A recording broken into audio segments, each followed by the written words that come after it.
सोलापूर जिल्हा दूध संघाचे संचालक मंडळ बरखास्त करण्याचा आदेश शासनाने रद्द केला आहे। उच्च न्यायालयानं दिलेल्या आदेशानंतर सोलापूर जिल्हा सहकारी दूध संघ संचालक मंडळ बरखास्तीचा विभागीय उपनिबंधक राजकुमार पाटील यांचा आदेश राज्याचे सहनिबंधक शहाजी पाटील यांनी रद्द ठरवला आहे। संपूर्ण दूध संकलन बंद असलेल्या व कर्जाच्या खाईत सापडलेल्या दूध संघाचा कारभार पुन्हा एकदा संचालक मंडळाकडे आला आहे।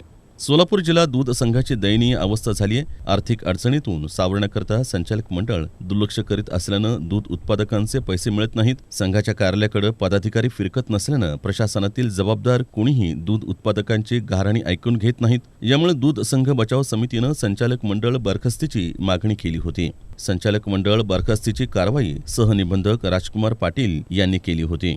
दरम्यान संचालक मंडळानं या विरोधात राज्याचे सहनिबंधक शहाजी पाटील यांच्याकडे दाद मागितली होती। मुंबई उच्च न्यायालयानं याबाबत सहनिबंधकांनीच निर्णय घ्यावा असे आदेश दिले। त्या आदेशानुसार सहनिबंधक शहाजी पाटील यांनी उपनिबंधक राजकुमार पाटील यांचा संचालक मंडळ बरखास्त करण्याचा आदेश रद्द केला आहे। संपूर्ण दूध संकलन बंद असलेल्या दूध संघाचा कारभार पुन्हा एकदा संचालक मंडळाकडे आला आहे। दूध उत्पादकांचे पैसे देण्याची हमी कोणीच घेत नसलेलं संचालक मंडळ पुन्हा अस्तित्वात आलं आहे।